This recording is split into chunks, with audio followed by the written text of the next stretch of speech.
IVM. Hi, You're listening to IVM. daily. Hello and welcome to another episode of IVM Daily.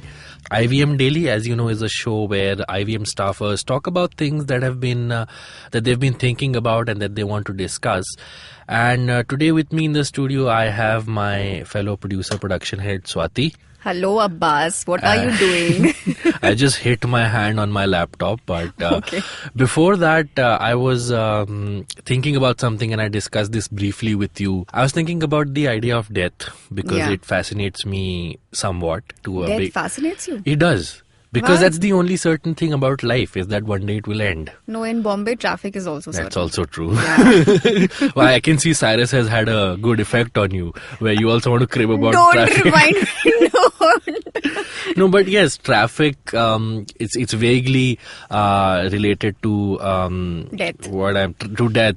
But this idea of mourning and remembering people who have passed away. Yeah.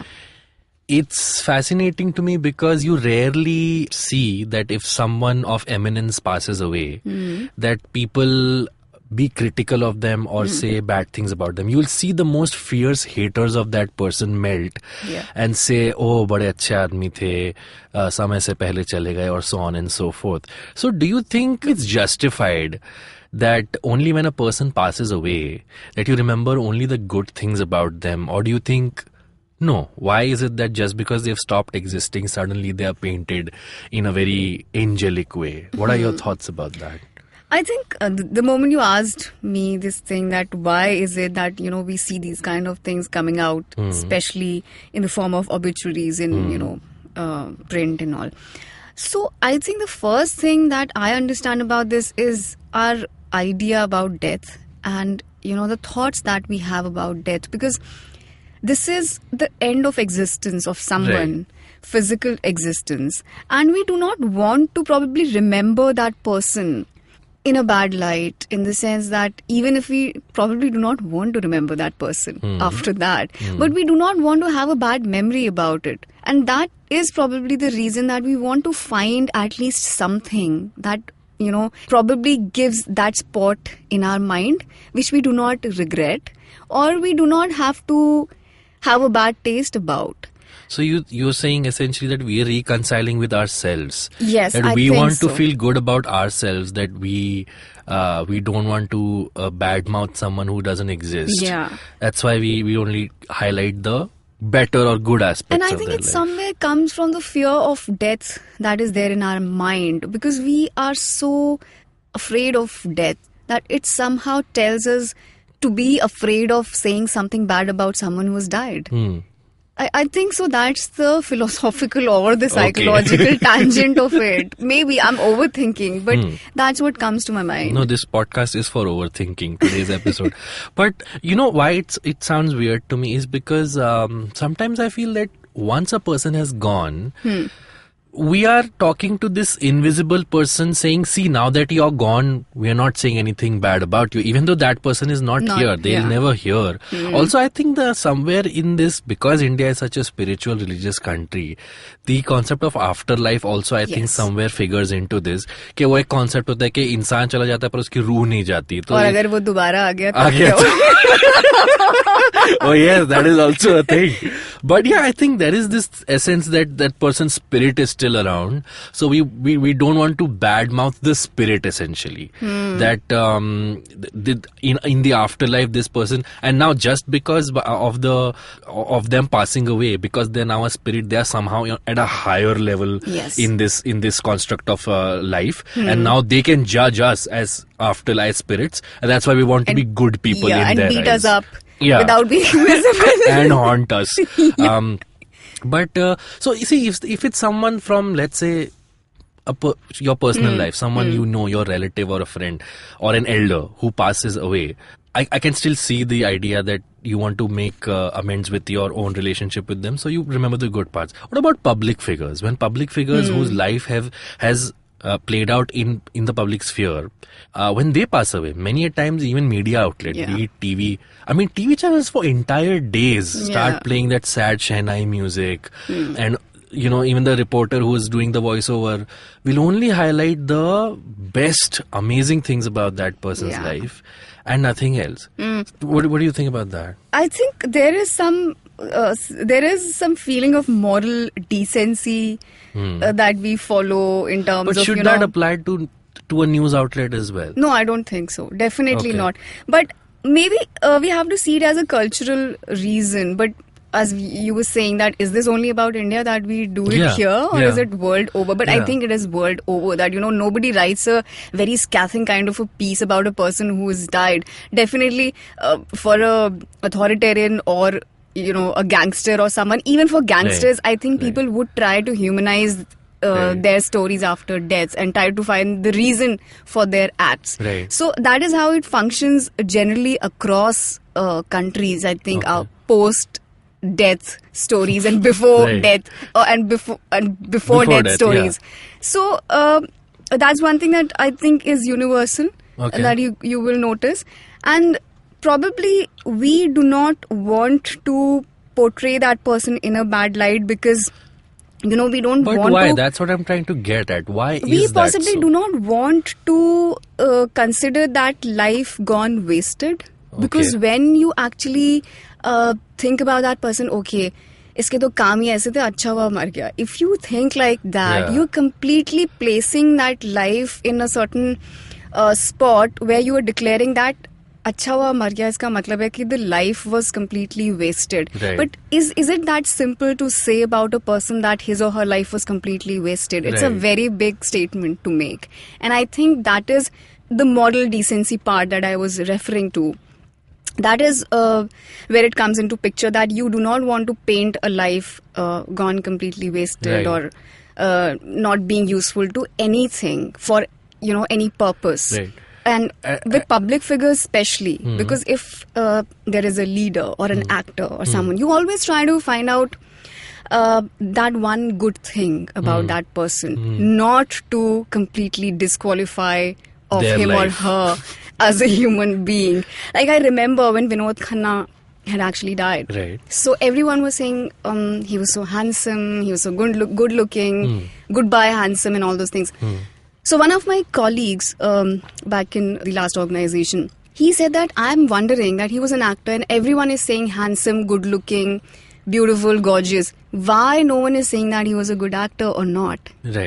So that was a very valid question. But then, he asked me specifically on my Facebook page. So I said that probably because he himself did not take his acting career as seriously as he should have taken it at that point in time. At his peak, he actually left the industry and did whatever he wanted to do.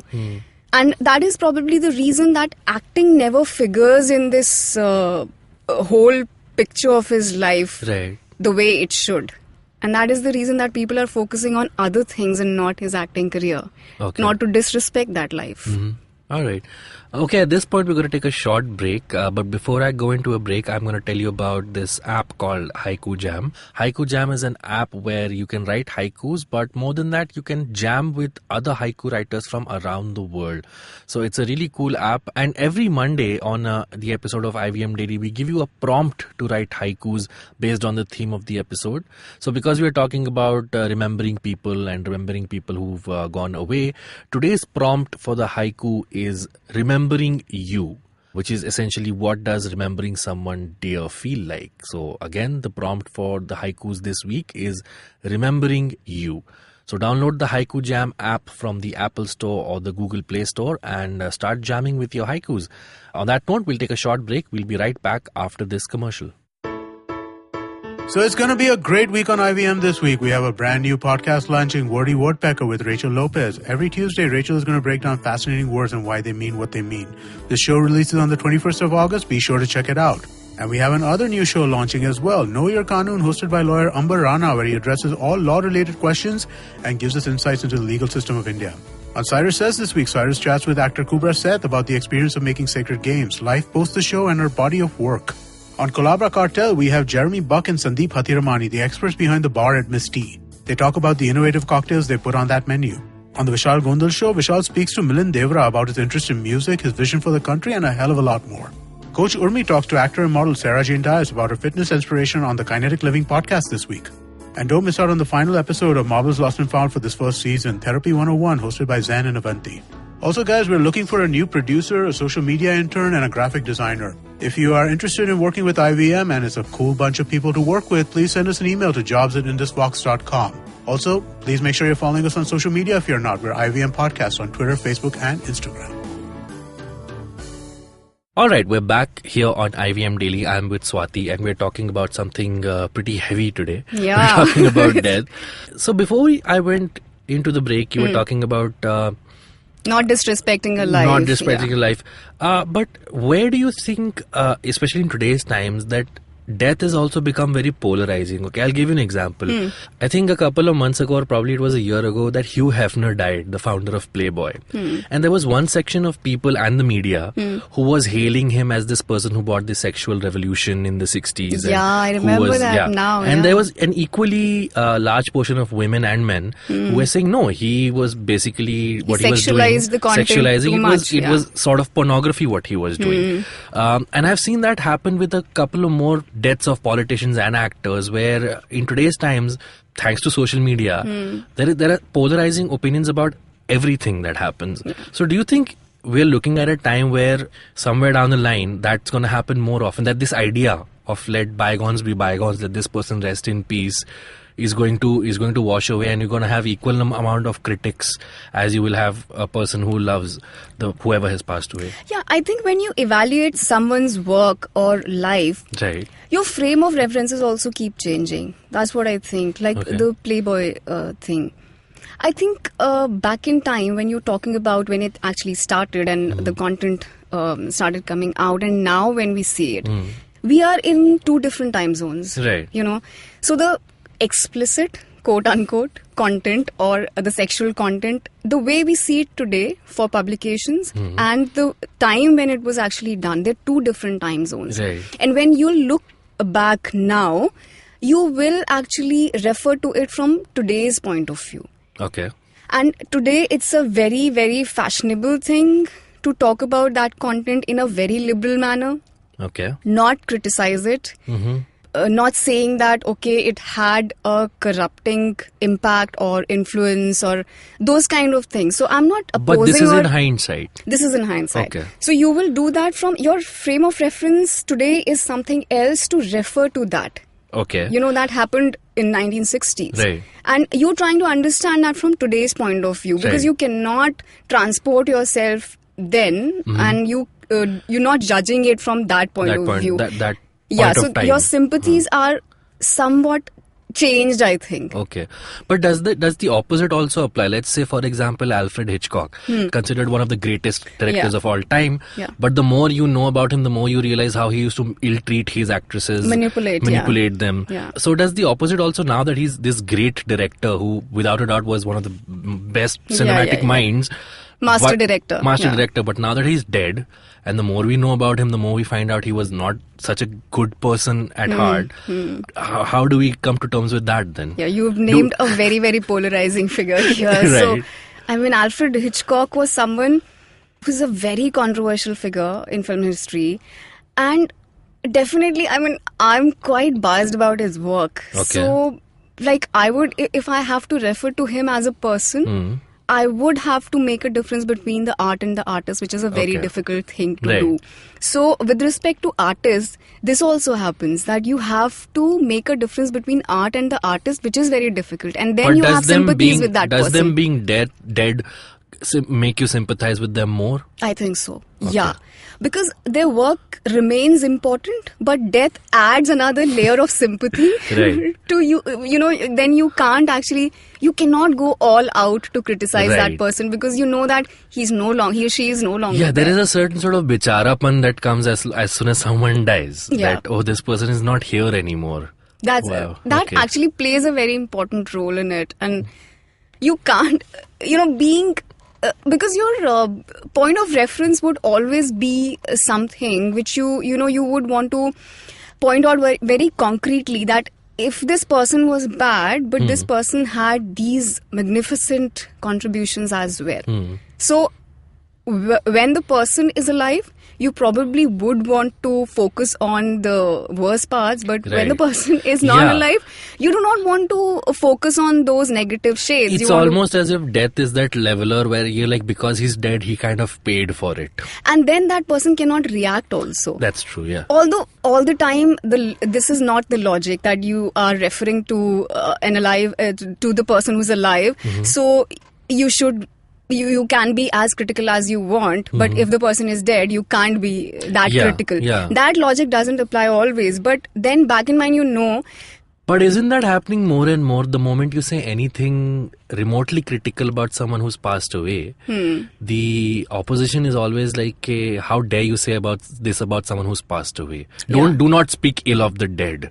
Is what we go by, right? Yeah, that's, I think, is coming from this fear of death only, because somewhere in that particular statement that do not talk ill about the deceased is basically that you're also going to die one day.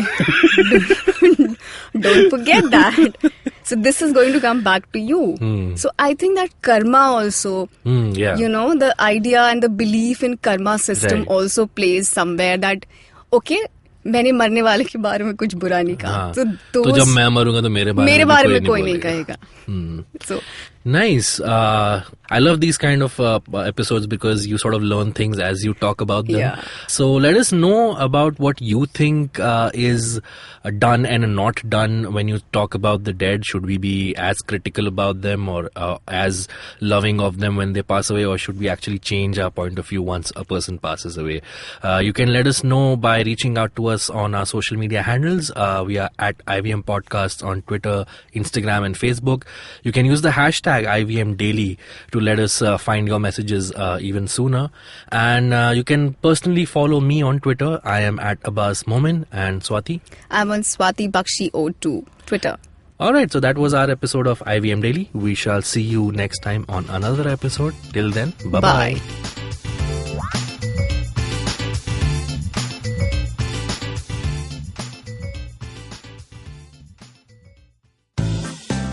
Hello, I'm Chuck.